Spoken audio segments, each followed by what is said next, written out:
ज्योति का बचपन से ही एक सपना था कि वो बड़ी होकर बॉर्डर पर जाए और फौजी बने और बॉर्डर पर जाकर अपने देशवासियों की रक्षा करे। लेकिन ज्योति की माँ कोमल को ज्योति का फौजी बनना बिल्कुल भी पसंद नहीं था और वो नहीं चाहती थी कि उसकी बेटी फौजी बने। इसलिए कोमल को उसकी हमेशा चिंता लगी रहती थी। इसलिए जब ज्योति अपनी इच्छा अपनी माँ कोमल के सामने जाहिर करती है तो कोमल ज्योति से बोलती है, बेटा, ऐसा नहीं है कि मैं तेरी खुशियों में खुश नहीं हूँ, बल्कि मैं तो चाहती हूँ कि तू मेरा नाम रोशन करे। पर तू एक फौजी के अलावा कुछ और बन भी तो नहीं सकती ना। और वैसे भी अब तेरी शादी की उम्र हो गई है, मुझे पहले तेरी शादी करवानी है। लेकिन माँ, मुझे देश के लिए लड़ना है, ना कि खुद से। अगर आपको मेरी शादी करवानी ही है तो मेरी एक शर्त माननी होगी आपको। मुझे तेरी सारी शर्तें मंजूर हैं, बस इस रिश्ते के लिए हाँ कर दे। माँ, मैं इस रिश्ते के लिए तभी हाँ करूंगी जब आप मुझे फौजी बनने दोगे और मेरा फौज में सिलेक्शन हो जाएगा, तभी मैं शादी करूंगी। और शादी उसी लड़के से करूंगी जिसे मेरे फौज में जाने से कोई ऐतराज ना हो। अब कोमल ज्योति के सामने हार मान लेती है। इसी तरह से कुछ महीने बीत जाते हैं और ज्योति सारे टेस्ट बड़ी ही आसानी से पास कर लेती है।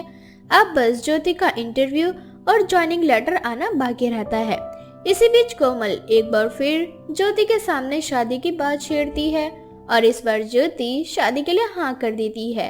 कुछ ही दिनों में अमन नाम का लड़का अपनी माँ गीता के साथ ज्योति को देखने आता है, जहाँ ज्योति गीता और अमन से बोलती है, देखिए, मुझे अपनी माँ पर पूरा भरोसा है और मेरी माँ को आप लोगों पर, इसीलिए मुझे ये रिश्ता मंजूर है। लेकिन मैं आप सभी के सामने एक शर्त रखना चाहती हूँ। ज्योति की बातें सुनकर गीता अंदर ही अंदर जल जाती है, लेकिन वो अपना गुस्सा शांत करते हुए ठंडे दिमाग से काम लेती है और ज्योति से बोलती है, कैसी शर्त बेटा? मैं एक फौजी बनना चाहती हूँ और मैंने अपने सभी टेस्ट पास कर लिए हैं। बस कुछ ही दिनों बाद मेरा इंटरव्यू होगा। इंटरव्यू होने के बाद मेरा ज्वाइनिंग लेटर आ जाएगा और ज्वाइनिंग लेटर शादी के बाद या फिर कुछ ही दिनों में आ जाएगा। और इसीलिए मुझे देश की सेवा करने के लिए जाना पड़ सकता है। मैं ये सब आप सभी को पहले ही बता देना चाहती हूँ, ताकि बाद में जब मैं देश की सेवा करने के लिए सरहद पर जाऊँ तो आप लोगों को कोई आपत्ति ना हो। ज्योति की बात सुनते ही गीता बोलने ही वाली होती है कि तभी अमन अपनी माँ का हाथ पकड़ लेता है और हंसते हुए ज्योति से बोलता है, ज्योति जी, ये तो आपने बहुत अच्छी खबर सुनाई है। ये तो हमारे लिए गर्व की बात होगी, खासकर मेरे लिए कि मेरी बीवी फौज में है। मुझे तो आप बहुत पसंद हैं, इसीलिए आप फिक्र मत कीजिए। आप शादी के बाद भी देश की और अपने ससुराल वालों की सेवा कर सकती हैं। ये बात सुनकर ज्योति और उसकी माँ कोमल दोनों ही बहुत खुश होते हैं। तो वहीं गीता की होठों की खुशी चली जाती है। अब गीता मुंह बनाती हुई घर से जाती है, जहाँ अमन अपनी माँ को समझाते हुए उससे बोलता है, माँ, कभी तो ठंडे दिमाग से काम लिया करो। आप बेकार ही गुस्सा हो रही हैं। अरे वो लड़की ज्योति हमारी तिजोरी की चाबी है, चाबी। वो कैसे? आपको क्या चाहिए था? दहेज बहुत सारा, और मुझे चाहिए था कि मुझे ऐसी बीवी मिले जिसके साथ मैं अपनी गर्लफ्रेंड को भी घुमा सकूं और जैसे अभी ऐश कर रहा हूं वैसे ऐश कर सकूं। और ज्योति वही लड़की है। माँ, सोचो, अगर ज्योति इस घर की बहू बन जाए और वो शादी के बाद सरहद पर जाकर देश की सेवा करे तो यहाँ क्या चल रहा है उसे कैसे पता चलेगा? उसके जाने के बाद मैं करूंगा दूसरी शादी और आपको मिलेगा बहुत सारा दहेज। एक बहू से आपको मिलेगी उसकी हर महीने की सैलरी और दूसरी बहू करेगी आपकी सेवा। अरे बेटा, तेरा दिमाग तो कंप्यूटर से भी तेज चलता है, पर ये ख्याल मेरे दिमाग में क्यों नहीं आए? पर कोई बात नहीं, अब तो मैं चाहती हूँ कि ये रिश्ता जल्द से जल्द पक्का हो, ताकि वो लड़की मेरे घर की बहू बने और शादी के बाद देश की सेवा करने के लिए चली जाए। इस तरह से गीता और अमन सारा प्लान बना लेते हैं। अब बहुत जल्द अमन की शादी ज्योति से हो जाती है। शादी होने के बाद वो लोग इसी फितरत में रहते हैं कि जब ज्योति देश की सेवा करने के लिए बॉर्डर पर जाए। ऐसे ही कुछ दिन बीत जाते हैं, पर अब तक ज्योति का ज्वाइनिंग लेटर नहीं आता। इस वजह से ज्योति फौज में भर्ती होने के लिए नहीं जा पा रही थी। ऐसे ही कुछ दिन बीत जाते हैं और गीता ज्योति के पास जाकर उससे बोलती है, बहू, तुम तो फौज में जाने वाली थी ना, क्या हुआ अब तक तुम गई नहीं?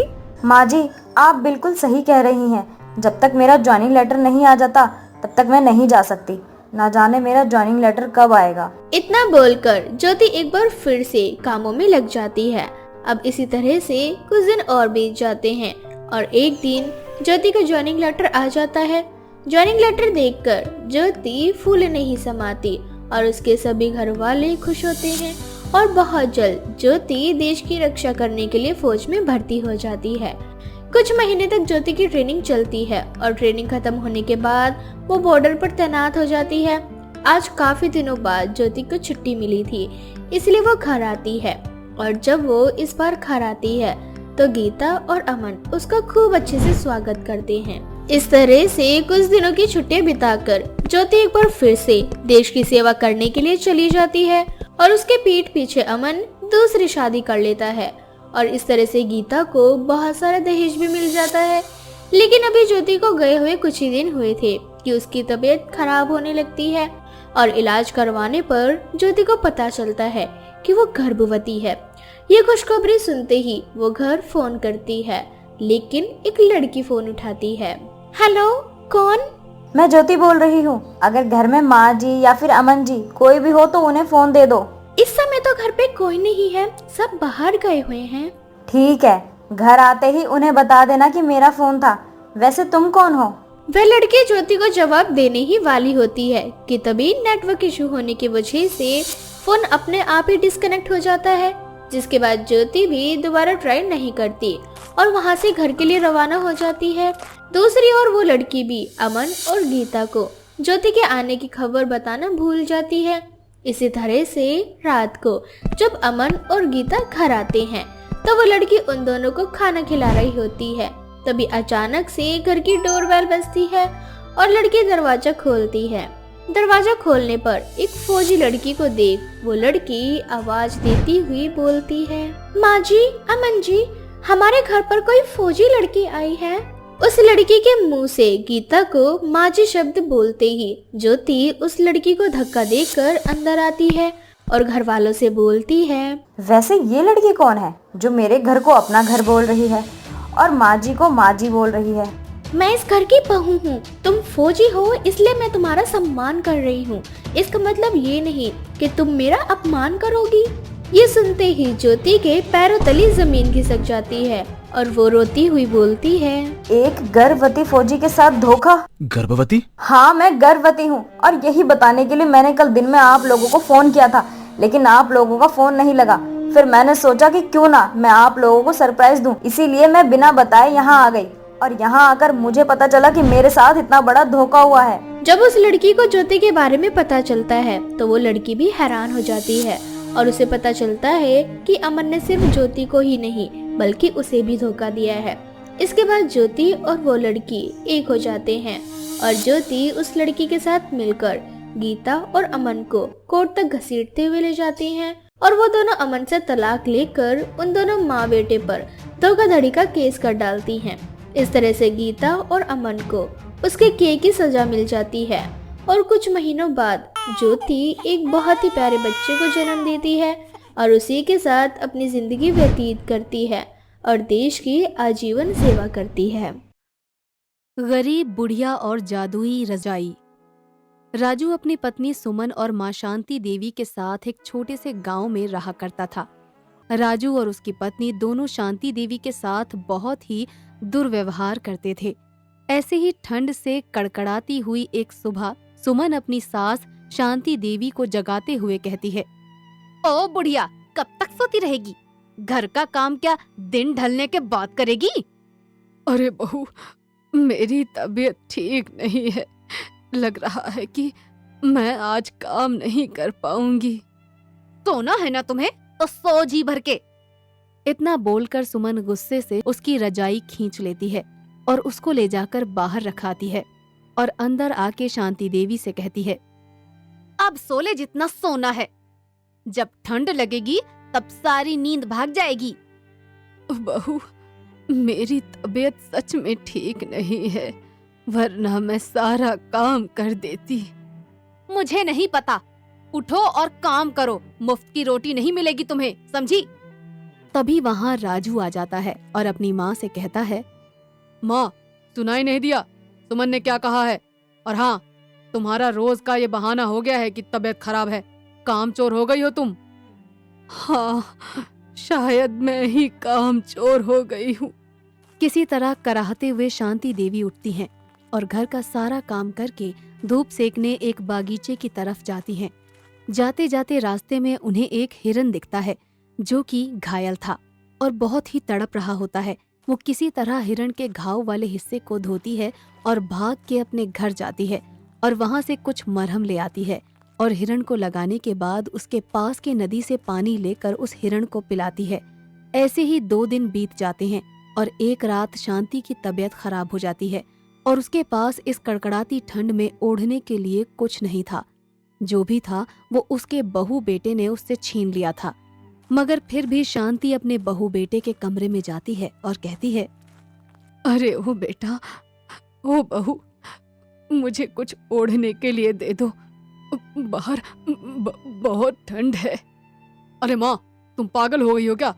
जो रजाई थी वो सुमन ले चुकी है क्योंकि उसको बहुत ठंड लग रही है। इस बुढ़िया ने तो नाक में दम कर रखा है। अरे चली क्यों नहीं जाती तुम कहीं? सुमन, तुम आराम से सो जाओ, माँ की तो आदत है। अपने बहू बेटे की बात सुनकर सुमन को बहुत बुरा लगता है। वो उसी कड़कड़ाती ठंड में घर छोड़कर निकल जाती है। तभी रास्ते में उसको वही घायल हिरण दिखाई देता है। वो उस हिरण के पास जाती है और रोने लगती है। तभी वो हिरण एक माता का रूप ले लेता है और शांति को चुप करवाते हुए माता जी कहती हैं, शांति, तुम ऐसे कमजोर क्यों पड़ रही हो? तुम तो बहुत मजबूत हो। माता, आप मुझे अपने साथ ले चलिए, मैं नहीं जीना चाहती अब। नहीं, ऐसे हार नहीं मानते। जीवन में ऐसी बहुत सी कठिनाइयां आती जाती रहती हैं और सबको अपने कर्मों का भुगतान करना ही है। जैसे तुमने एक बेजुबान हिरण की मदद की, जो कि वो हिरण मैं ही थी। मैं देखना चाहती थी कि किसको मेरी सेवा करने का अवसर प्राप्त होता है, तो वो तुम ही थी। मैं तुम्हारी सेवा और दया भाव से बहुत प्रसन्न हुई हूँ। इसीलिए मैं तुम्हें एक जादुई रजाई देना चाहती हूँ।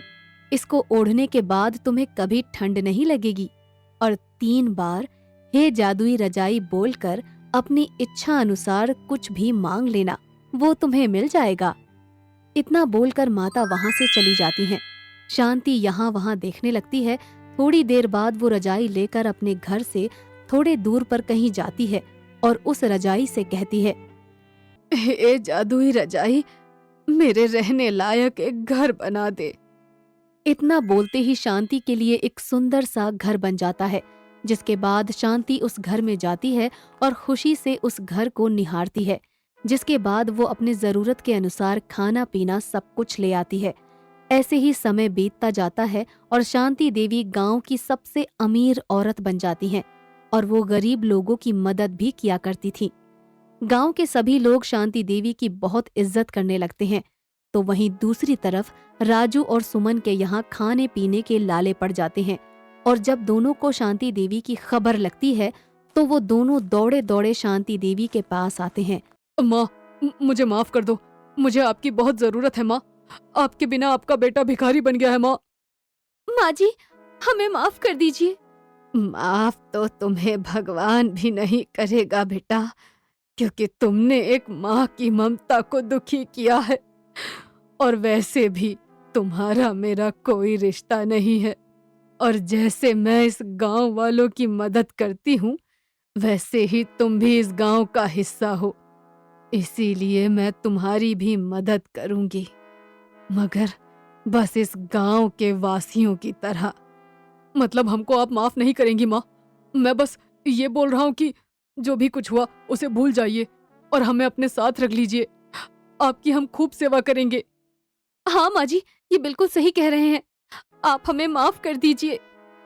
ठीक है, फिर मैं एक ही शर्त पर तुम्हें माफ करूंगी और अपने साथ रखूंगी। मेरे पास जो भी ऐशो आराम की चीज है वो मैं गरीबों में दान कर दूंगी, जिसके बाद हम सब साथ में रहेंगे। ये सब सुनने के बाद राजू और सुमन दोनों मुंह बनाकर वहां से चले जाते हैं जिसके बाद शांति देवी अपने जीवन में आगे बढ़ती हैं और लोगों की सेवा करती हैं।